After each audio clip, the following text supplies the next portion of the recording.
As all of these examples should make clear, the ultimate ambition of China's rulers isn't to trade with the United States. It is to raid the United States. Well, that was the Attorney General Bill Barr speaking yesterday in an extraordinary speech, an extraordinary intervention about China's role and about America's responsibilities to see our Chinese Communist Party. Let's go to the next clip here, Secretary Pompeo. So I set up this commission to go reground America. We have this rich tradition, Bill. People know it. They know it in their hearts. This idea that there are these rights that were given to us by God, and government was designed to secure them, and we need to remind ourselves of that. And when we do that, when we remind ourselves of those unalienable rights, then all the other things that flow from that will be good. And you see too many times that we stray from that. And when we stray from it, when we talk to other nations and demand that they stop the horrible, gross human rights violations that they're engaged in around the world, we won't have a basis from which to do it. Welcome to War Room Pandemic, Friday, July 17th, the year of our Lord 2020, episode 285 of War Room Pandemic, broadcasting live from Capitol Hill. Greg Manns, Jack Maxey, Raheem Kassam on America's Voice.news, the John Fredericks Radio Network, Newsmax TV later on in the day, and blown through the CCP's firewall by G News and GTV, subtitled in Mandarin. Joining us down the line, Stephen K. Bannon. Yeah, we want to thank all the intelligence apparatus of the Chinese Communist Party that listens to the show actually in real time. We told you this day was coming. When the history of this war is written decades from now, 16 July of the year 2020 is going to be known as an incredibly important date. And the reason for that is you saw yesterday, the beginning, you've got the four horsemen of the CCP apocalypse, and they would be Bill O'Brien, Robert O'Brien, who gave the speech in Phoenix a couple of weeks ago. You've got Ray, who the FBI director, gave that amazing speech, last week. Mike Pompeo, the Secretary of State, and now Bill Barr. This is laying out, and you've heard it if you watch War Room Pandemic. I don't think there was one line in Bill Barr's speech yesterday that we haven't gone over and over again.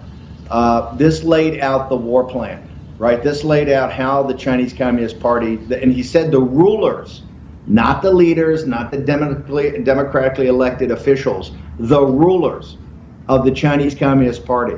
And we're going to go through Barr's speech very, very closely today and deconstruct it and talk about what other elements, what other action items are coming out of it. But Raheem and Jack, Greg, jump in here that, Bill Barr yesterday became the wartime consigliere to President Trump. He is the head of the Justice Department, the Attorney General, obviously the coordinator. One thing that jumps off the page at you when you go through the detail of what they're doing and you add on top of it Ray's investigative apparatus and what he talked about, O'Brien's strategy of what he talked about, Mike Pompeo with the unalienable rights taking the moral high ground, you're starting to see this thing come together. The thing that's obviously missing is where is the Secretary of Treasury? Where is Mnuchin? It's time to stop worrying about the stock market. It's time to stop worrying about all this nonsense, all the donors, all the voices they get from Wall Street, and start to use the hammer the United States has. The hammer being the dollar, the hammer being our capital markets, the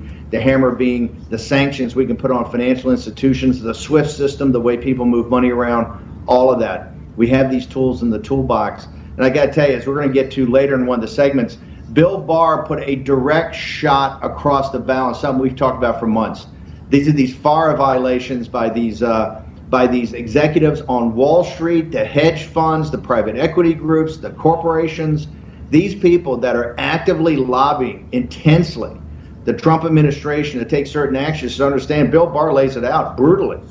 He's going to go after FARA violations on this, and the Financial Times picked up, had a great article about it. So this is a warning shot that the American people come first, and quite frankly, what we actually stand for, the unalienable rights, as Mike Pompeo said, the rights that come from God and not from any government. So this is, I think, yesterday is quite intense, and we're going to go through this in detail. But guys, I want to know to give me your input on it.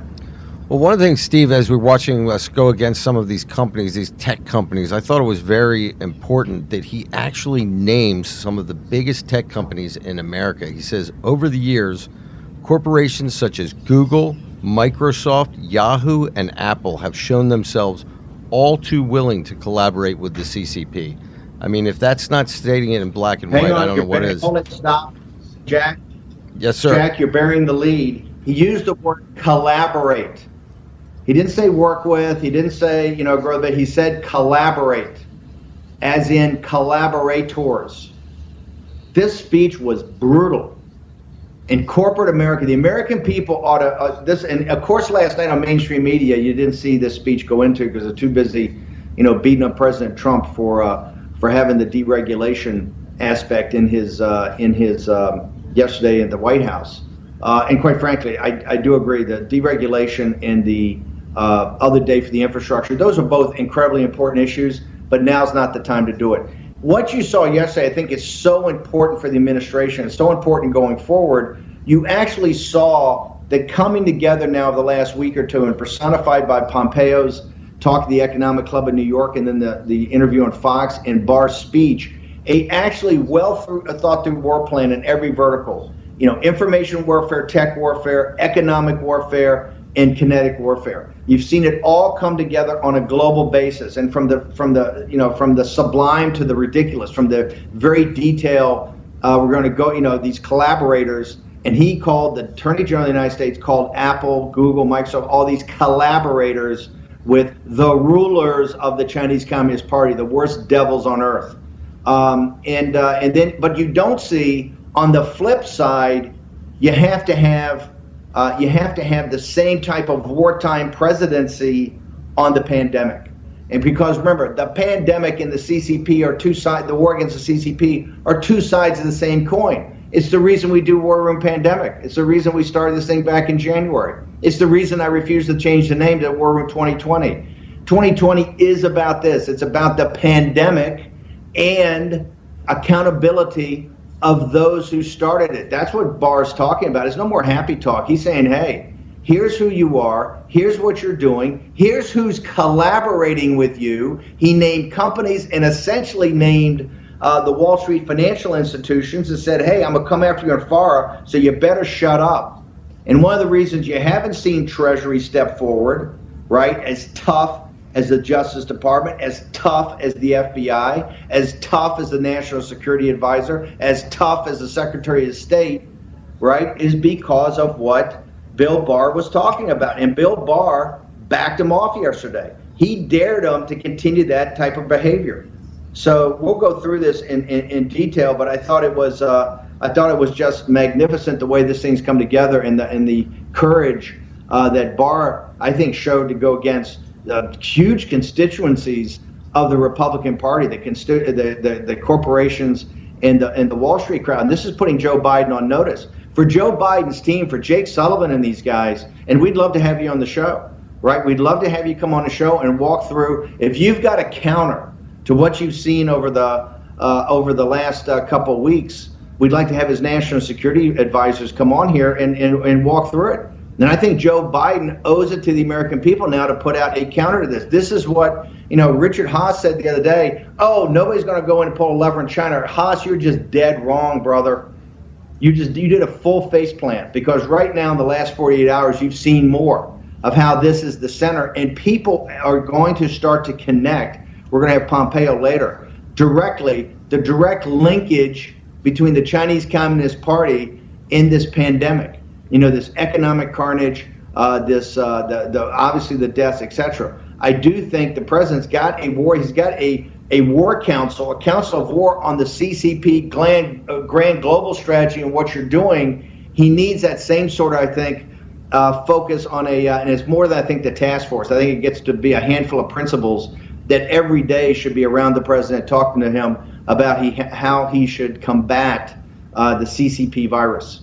So guys, let me have your thoughts and your insights. Jack, that was a great one. I just think that the key word in that is, and Bill Barr is a guy that precisely picks his word. He could have used a whole raft of other terms. Collaborate. And Steve, i.e. Tim Cook, you're Tim Cook, you're a collaborator. The head of Google, you're a collaborator. Microsoft CEOs, you're a collaborator. They should go look in history. They should go pull a history book. They should have their assistant go out and buy them a history book. Look at what happens to collaborators, because they are collaborators. We've been saying this for years, and now the Attorney General of the United States, who's got some power to enforce that, has called them out. He also, Steve, which I thought was very illustrative, he went off speech a little bit, and he used the story of the Pensacola terrorist shooting. Yeah. And he said that Apple refused to share the login information with the Justice Department. They were able to get to it another way. But he proposed this sort of rhetorical question. He said, do you think when Apple sells phones in China that Apple phones in China are impervious to penetration by the Chinese authorities? They wouldn't be sold if they were impervious to the Chinese authorities. What we've asked for is when we have a warrant from a court that we should be able to get into those cell phones. That's the double standard that has been emerging among American tech companies. I'll be careful. This is the phoniness of their. This is the phoniness of their wokeness in the Black Lives Matter and Antifa situation. Black Lives Matter and Antifa, at their heart, are cultural Marxist organizations.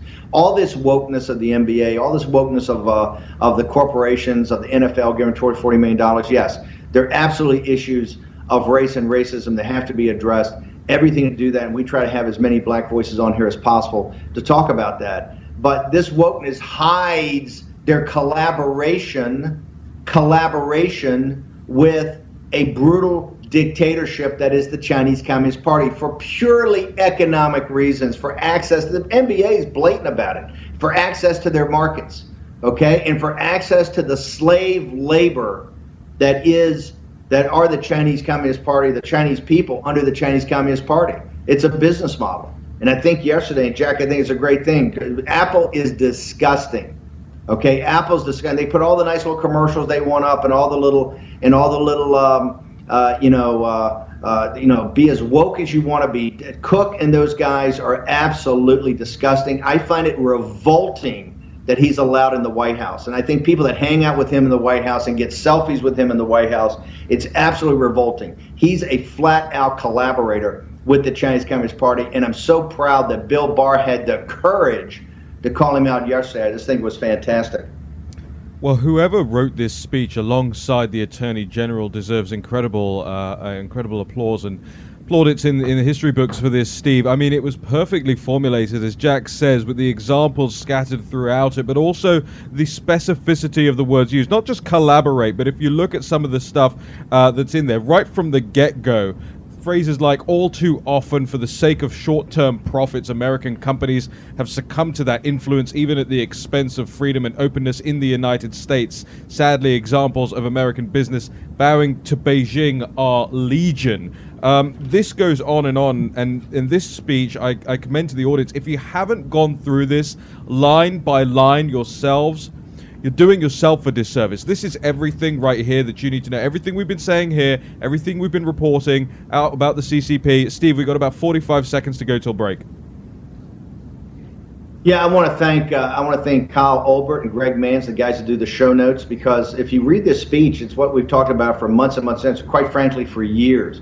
But it's one thing for us to put it up there and talk about it and try to drive the narrative and try to get people to be force multipliers. Another thing for senior government officials when you read this, you see it's interwoven into not just the way they're thinking, but the direction that they're taking. Steve, if we add this, we got to bounce. Well, I'll get back to it. Let's do the break. Come back. Let's do that. Let's pay some bills. We'll be back. More War Room Pandemic in just a second.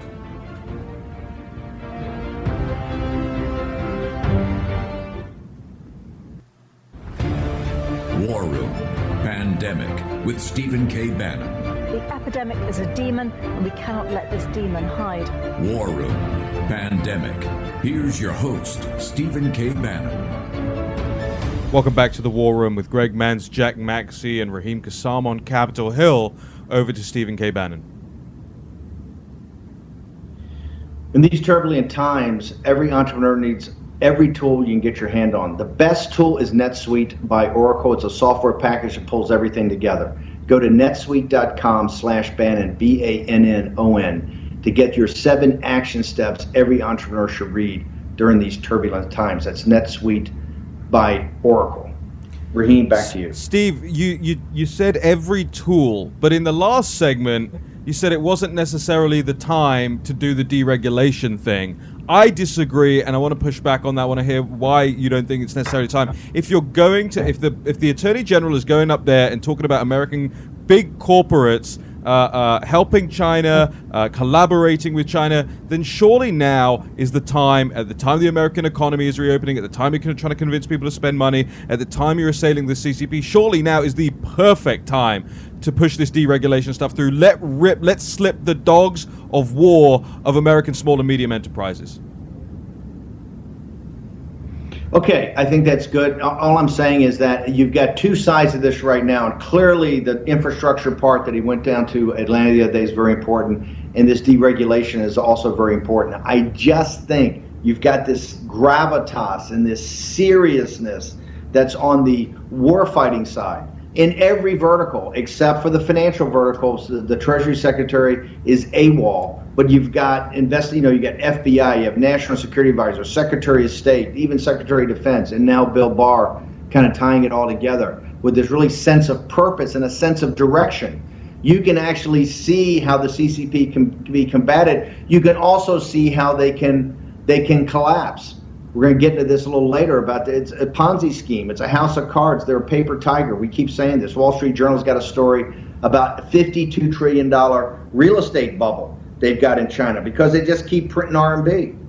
But Raheem, to your point, don't get me wrong. Look, I'm a deconstruction of the administrative state guy, and that ties directly back to how bad CDC's been in this entire operation, including on testing, and how off the mark that Fauci is at NIH at the infectious disease, that he's all over the map. But no, I agree with the deregulation. I just think when you see, and the American people can only handle so much at one time to kind of keep their eye on the ball, is that what they're focused on is the pandemic. And until you start to get the same level of gravitas, okay, around the table, around the resolute desk with the president, I think every morning. And there you get Fauci in there. You get Fauci, you get Birx, you get the vice president, you get whoever else, Azar. No hangers-on, no backbenchers, just the most serious people, the same equivalent of Wray, Barr, Pompeo, who are clearly, driving the war against the CCP. The pandemic is just the other side of the coin. So look, I agree with you. I think I think that big event they had yesterday, I don't think, given where we are as a country, right? Even leave the campaign aside, where we are as a country, I don't know if it's the right time to have the crane, the audience, the trucks. I mean, it's all nice, but you got to take care of first order priorities. Got to do the compulsories first. You get to the freestyle later. So I don't totally disagree with you. I just think it's more of maybe an optics thing or opportunity cost. But let's go to. I'll take the win on that. Let's go to. I want to play. You take a tie goes to the runner. Let's say that tie goes to the runner. And I do appreciate all the War Room Pandemic hashtag War Room Pandemic and the live stream crowd for all the comments they give about me hogging the mic. But hey, when I get a chance to sit down here on the ship, I'm going to hog the mic. Okay, let's go. Let's play bars in sequence as we broke it out last night. And I want your guys' commentary. Don't be shy about jumping in here. But Vish, Greg, let's go ahead and play them one at a time, and then we'll comment. Let's roll the first one. I'm privileged to speak here today about what may prove to be the most important issue for our nation and the world in the 21st century, and that is the United States response in the global ambitions of the Chinese Communist Party. The CCP rules with an iron fist over one of the great ancient civilizations of the world. It seeks to leverage the immense power, productivity, and ingenuity of the Chinese people to overthrow the rule-based international system and to make the world safe for dictatorship. How the United States responds to this challenge will have historic implications and will determine whether the United States and its liberal democratic allies will continue to shape their own destiny, or whether the CCP and its autocratic tributaries will control the future. Okay, Steve, I want to get your thoughts on that. Listen, he says that's the open, right, to the speech, and he talks about the iron fist over one of the great ancient civilizations of the and over the Chinese people. That's your argument. That's the Lao Beijing. That's the old 100 names argument there. But also, he's speaking. He's not just speaking to one crowd, because he does drop in rules-based international system, which is I think one of the things that gets you really angry when you hear that phrase, and the phrase liberal democratic allies. So this is actually a speech made for everyone on the right side, correct? My problem with the international rules-based order is that they never enforced this. It took Bill Barr and Donald Trump to come up with this, right? We're for the rule of law. Heck, I run the rule of law society, trying to bring the rule of law to the Chinese people, right? We participate and try to do legal advice and hire lawyers for these protesters and other people, right? So we're a big believer in the rule of law. It's just that the international rules-based system of the liberal democracies, and use that term in classical economics, has not stood up to the Chinese Communist Party. The reason this open is so powerful, and Jack, if you can, while I'm talking, bring up the Hello Kitty, that the person that tweets under Hello Kitty. I want to read that. I want you to read that tweet. But here's what's so powerful. For the first time, what are you seeing? The United States is bifurcating. It's the CCP. It's the Chinese Communist Party. It's not China. It's not the Chinese people. That's where Richard Haas and all these guys are going to get thrown into the dustbin of history and be recorded as being dead wrong and allowing this dictatorship to rise. They're all going to look like the people that kowtowed to the Nazis in the 1930s. They're going to be the Neville Chamberlain crowd, Richard Haas, the Morning Joe, David Ignatius. Guess what? You're all in the collaborators, okay? You're down with Apple and these global corporations. You're collaborators, okay? So I think this is so powerful because he talks about the stakes. You add that to the Pompeo thing, talk about unalienable rights. Mm-hmm. But what Barr does is bifurcate, takes and puts aside. It's the Chinese Communist Party is the enemy, and principally they're the enemy of the Chinese people. And he says this is the most important, significant event of the 21st century. This is for all the marbles. Everything else is marginality. This is why the Russia investigation, I used to laugh at that. Russia's a sideshow to a sideshow. Now, we don't want them as an ally to the CCP, which we've kind of driven them into the camp. And it's a kleptocracy with lots of bad guys running the place. But this is where the focus has to be. And in this open, he does the most important thing. He puts the target right on the Chinese Communist Party and lets the Chinese people know we're your allies in assisting you and to get your freedom, because only you can overthrow the Chinese Communist Party. We're here for an assist. Jack, do you have that Twitter of what Hello Kitty said the other day? Whoever tweets under Hello Kitty? She did. She said, at Stephen Bannon's bifurcation of the CCP from the ordinary, hardworking Chinese people is capitals the power move that scares the ruthless and spineless CCP to death. And it's why they've aired desperate diatribes against Steve on national propaganda TV. This is the key. It's the Chinese Communist Party. They're the enemy, and you'll find out that it's only a small subset of this. Remember, I think it was Barr that the other day, somebody leaked that they were looking to do a ban on all 92 million members of the Chinese Communist Party. So pretty powerful. Raheem, Greg, Jack, any comments, observations on this first clip before we move on to the second? No, I'm good with that. Let's roll. Let's go to the second. National Security Advisor Robert O'Brien spoke about the CCP's ideology and global ambitions. He declared, and I agree, that the days of American passivity and naivete regarding the People's Republic of China are over. Steve? Pretty powerful. Naivete, right? I would say it's worse than naivete, but I mean, what do you guys think? I think that's another powerful punch of what's happened here.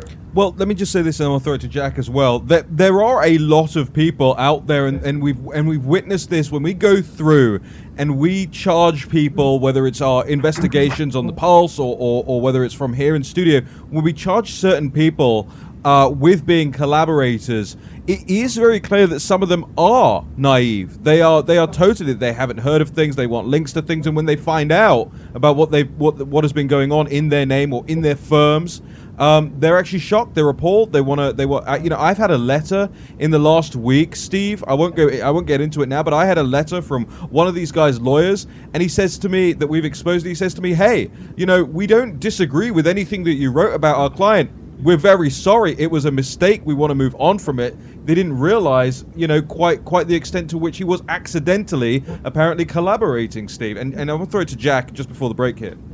Well, no, I think that one of the biggest problems that we have with this is that the American people are starting to wake up. And I think that now that we've got Barr, the Department of Justice, we've got Pompeo at the Secretary of State, one of the things that we hear from our listeners all the time is, if these guys are what we are declaring them to be at the State Department level, at the Justice Department level, why don't we cut the rope? If they can't do it now, when will we do it? All right. We get that all the time. We've got to bounce to a break. Pay some bills here. Greg Manns, Jack Maxey, Raheem Kassam, Stephen K. Bannon will return in just a second. More deep dive on the Attorney General's explosive speech yesterday. War and pandemic. Back in a sec.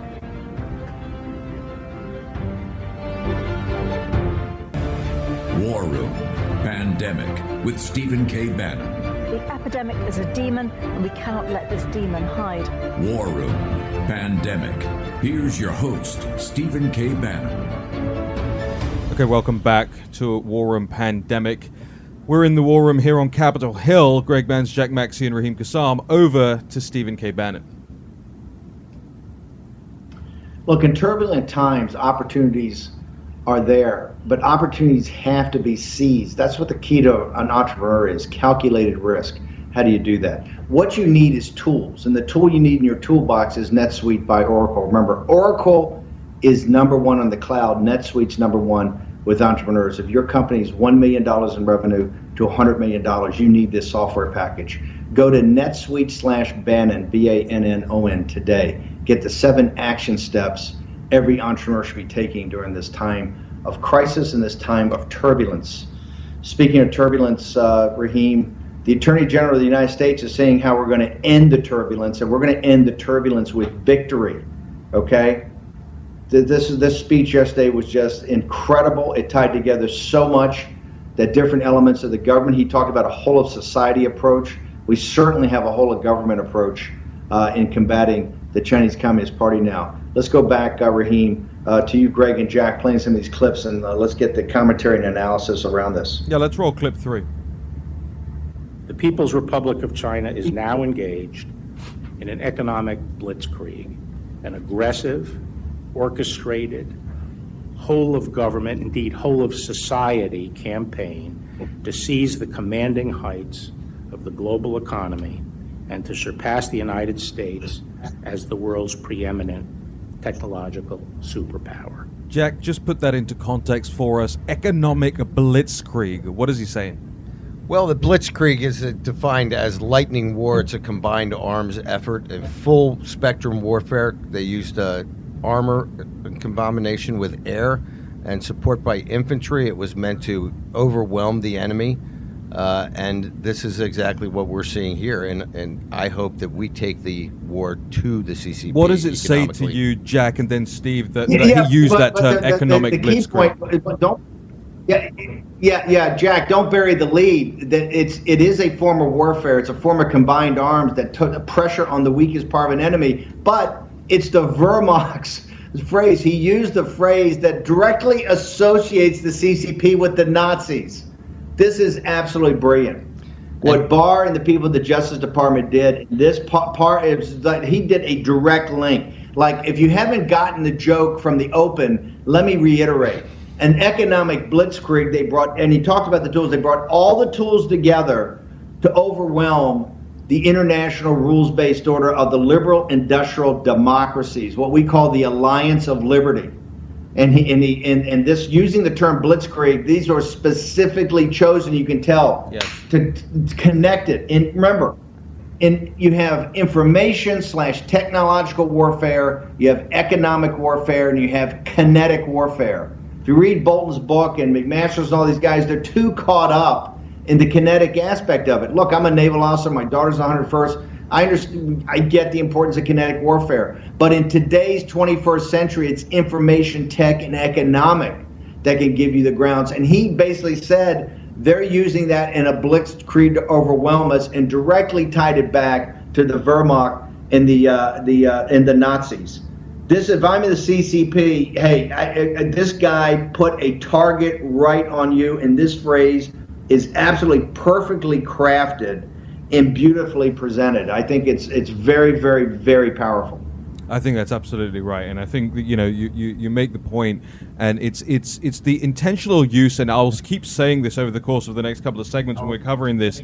This comes up time and time again in this speech. I've written speeches for arguably some of the most important people in the world. The Nigel Farage speeches on the route to Brexit. This is one of the best speeches formulated I've ever seen. Let's roll. Should we roll the next clip, Steve? Clip 4 that we opened with as well. Let's roll. Yeah. As all of these examples should make clear, the ultimate ambition of China's rulers isn't to trade with the United States. It is to raid the United States. Let's put that Newsweek cover on the screen. Steve, talk about this. Listen, this puts to shame. I want to hear Biden's advisors. I want to hear Ray Dalio, Larry Fink, Steve Schwartzman, all the cheerleaders of the Chinese Communist Party. I want to start them here to counter this. This is right in your grill again, okay?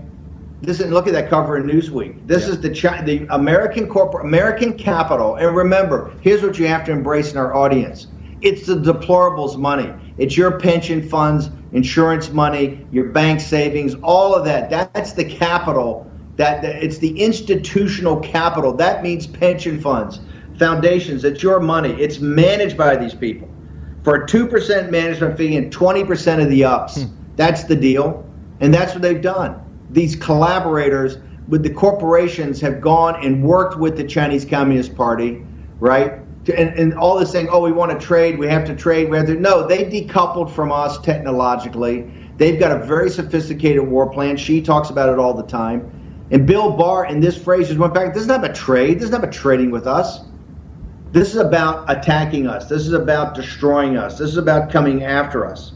And the Attorney General just magnificently, another great turn of phrase from not just the speechwriters, but also the people that are putting together and executing on this plan, right. How well thought this is and how interwoven it is with his calls for action. He's got both the optics, the symbolism, and then the punch of the real granularity of this. So just another tremendous part of the speech. And the Attorney General, Bill Barr, actually mentioned in his speech that Newsweek cover that we just showed you. That's from last summer, how America's biggest companies made China great again. And Barr mentioned this in his speech. The article details how China's communist leaders lured American business with the promise of market access, and then having profited from American investment and know-how, turned increasingly hostile. You got to go back and read this Newsweek article because it's brutal. It says for American CEOs, the potential Chinese bonanza meant that U.S. policy towards Beijing had to revolve around nurturing and expanding the economic relationship. So potent was the vision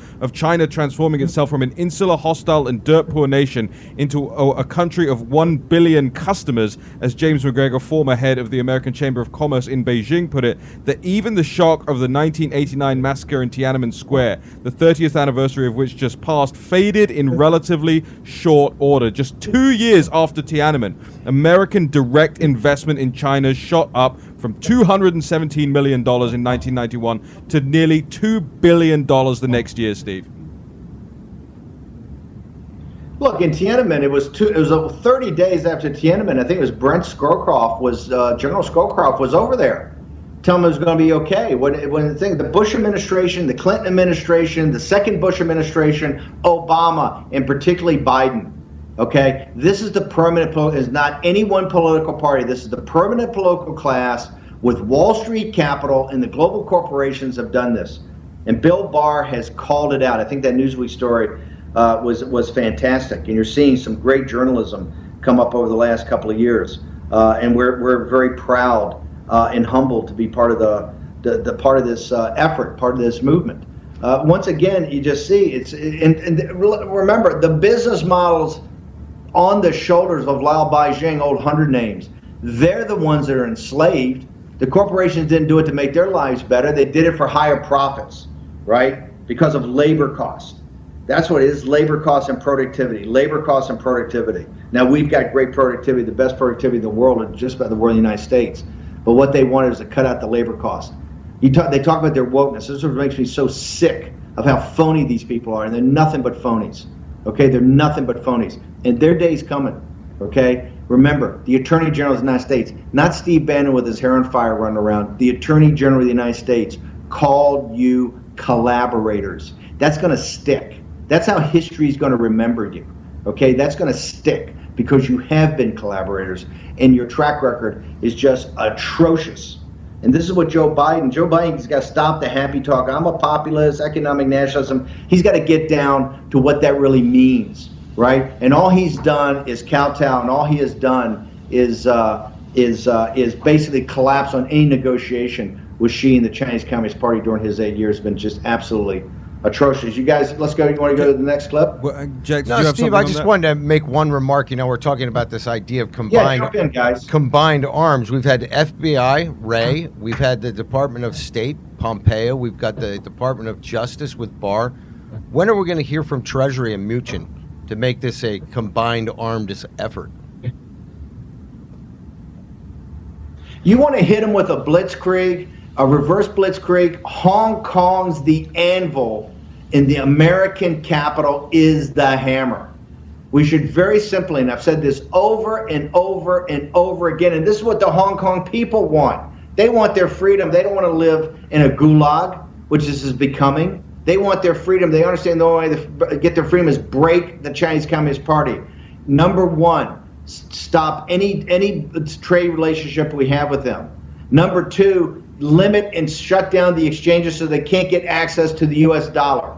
Number three, sanction their big five financial institutions, including Bank of China, CITIC, Hong Kong Shanghai Bank, Penang Group, and then sanction the individuals, not Carrie Lam and the Grundoons on the Legislative Council in Hong Kong. Go back to Beijing and start to sanction them, and they should sanction Wan Qishan and Xi. And what we should do is start talking about all the money they've laundered out of China into real estate, into Midtown Manhattan, into the West End of London. You want to know where the fix is in, ladies and gentlemen? Because there are a lot of people in the United States have made a lot of money off the backs of the Chinese people. Okay, they've taken your capital, your pension fund, your retirement, your insurance. They've shipped all the jobs over there to the slave labor of the Lao Beijing. And you don't see Xi and Wan Qishan and all these leaders. They're not reinvesting their money. The skim they take off the top of the state-owned industries, the skim they take off the top of every dollar goes in there, they're not reinvesting it in China. They're not reinvesting it in that floodplain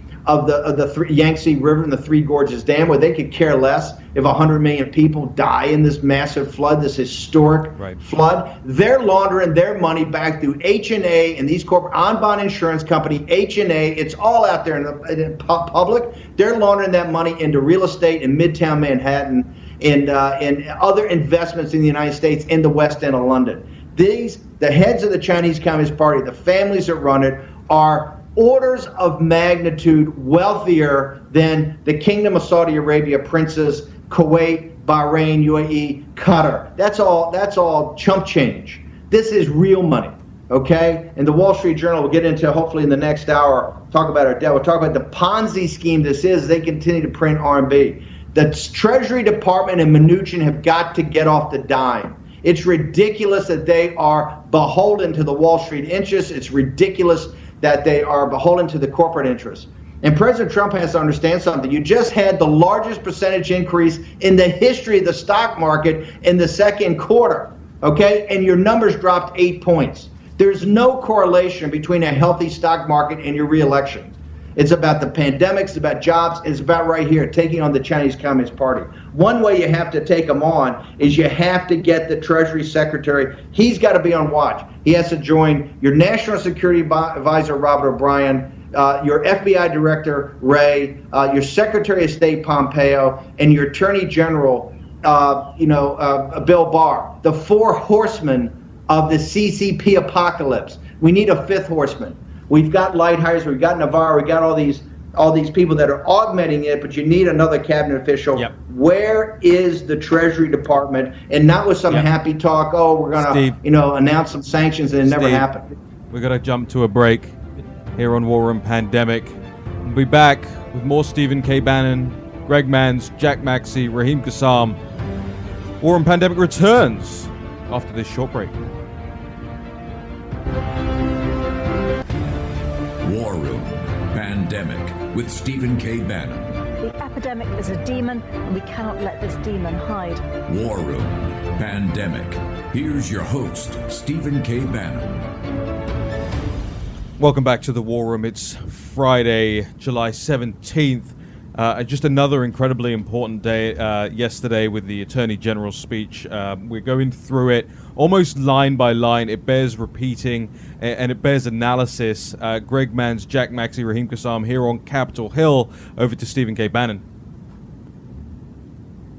Well, let's go through some more. I mean, this is, I'll get off my soapbox for a second, but let's go through some more of the clips. Let's hear Barr, our guest for the first hour of the show. Let's go through more Barr and let's have some more commentary. And so I don't get lit up and hashtag War Room Pandemic.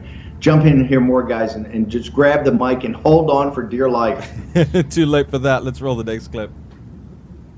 The PRC's predatory economic policies are succeeding. For 100 years, America was the world's largest manufacturer, allowing us to serve as the world's arsenal of democracy. China overtook the United States in manufacturing output in 2010. The PRC is now the world's arsenal of dictatorship. Strong words, Steve.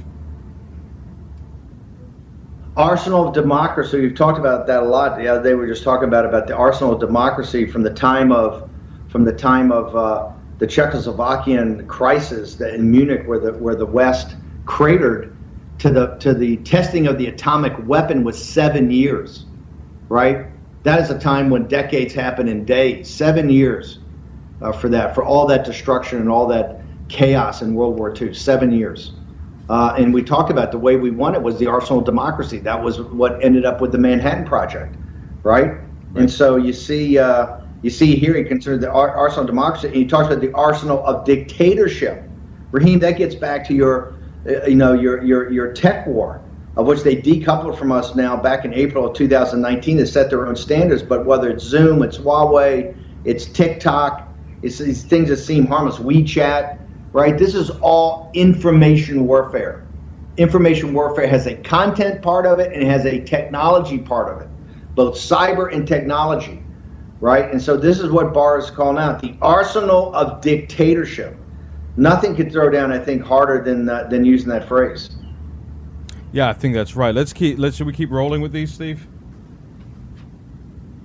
Sure. In the year 2000, when the United States normalized trade relations with China, President Clinton hailed the new century as one in which liberty will be spread by cell phone and cable modem. Instead, over the course of the next decade, American companies such as Cisco helped the Chinese communists build the Great Firewall of China, the world's most sophisticated system for internet surveillance and censorship. This goes exactly to what you were just talking about, Steve, right? This is the technological warfare, not just on the world, on the Chinese people too. It's absolutely stunning. He calls them out again. The Great Firewall. How many shows have we had about the Great Firewall? Great Firewall collapses. The Chinese people, their freedom will be 6 months after that, just like the Berlin Wall. The Chinese people will be free. And here's what they'll do: they'll rush to use Western technology. They'll rush to use the Western model. But once again, he calls out a company by name that is imprisoned and enslaved the Chinese people. And this in Cisco, all the shareholders, the board of directors, and senior management ought to be disgusted with yourself. You're going to be known as collaborators throughout history. And if you hear Bill Clinton is mentioned about Bill Clinton, that was all this happy talk that, the more that they rise economically, the more they become a liberal democracy. They didn't understand Chinese history. They don't understand how these brutal dictators work. Right. They didn't understand any history. They read the end of history. And they will be looked at. They'll be looked at over the long span of time as having gotten this. No great power has ever gotten anything this wrong and survived. That's why Donald Trump was the reversal of the managed decline by our elites. That's why he won in 2016. That's why he won in 2016, to reverse the managed decline of 30 or 40 years since President Reagan took down the Soviet Union, the collaboration of our elites in the rise of our greatest enemy, the Chinese Communist Party. This is the running dogs laid out in this speech. He went after, we talked about Apple and Google and so on and so forth. He talked there about Cisco and the Great Firewall. He also talked at length about Hollywood studios, whether it was the Marvel movies, whether it was World War Z, and he goes through all of that. He talked about Hollywood being far from alone in kowtowing to the PRC, and goes on to talk about more about the American tech companies there as well. Let's roll the next clip here, clip 7. In our political process, the PRC avoids accountability for its influence efforts and the public outcry that might result if its lobbying were exposed. Now, here he's talking about, specifically talking about the political process, talking about the lobbying, talking about FARA as well, and he goes on specifically to talk about the Foreign Agents Registration Act, something, Steve, I'm really proud that we focused on this show about a lot. Natalie Winters has focused a lot of her reporting on the FARA process, and the reason, people have to understand, the reason that he's talking about that right now is that there are ongoing cases of people who are openly lobbying for the Chinese Communist Party and their controlled companies here in the United States. They're lobbying for them here in Washington, D.C., but they're not registering as foreign agents, and they're claiming that they shouldn't have to register as foreign agents. Some of those cases are being actively currently heard right now. So Bill Barr is throwing down. He says America's corporate leaders might not think of themselves as lobbyists, but he says, and then he says, you know, you can but you should be on alert how you might be used and how your efforts on behalf of a foreign company or foreign government could implicate the Foreign Agents Registration Act. FARA does not prohibit free speech or conduct, but it does require those who are acting as the agents of foreign principals to publicly disclose that relationship and their political or similar activities by registering with the Justice Department. Steve, 1 minute left in this segment. Over to you. Well, let's get, I want to hear from hashtag War and Pandemic, want to hear from the live stream, want to hear from everybody. I want your feedback today. I tell you one thing, in Beijing, they know it's game on, okay? They have never been talked to. If you look at the last 4 weeks, what the Trump administration has come forward and said, they've never been talked to like this. They understand that they've now been Alinsky. They've been singled out and separated from the Chinese people, and they're going to be hammered. And all that their cheerleaders and all their Wall Street, all these phonies on Wall Street and corporate America have been taking their side are going to be exposed. Yesterday was a huge day in this war with the Chinese Communist Party. And yes, they're in a hot technology war, a hot information war, and a hot economic war. And finally, the American people and the American government are starting to punch back. All right, Steve, we're going to jump to a break here. Pay some bills. Greg Manns, Jack Maxey, Raheem Kassam, and Stephen K. Bannon will return in just a minute. I want to bring up where Biden was in on this the whole time.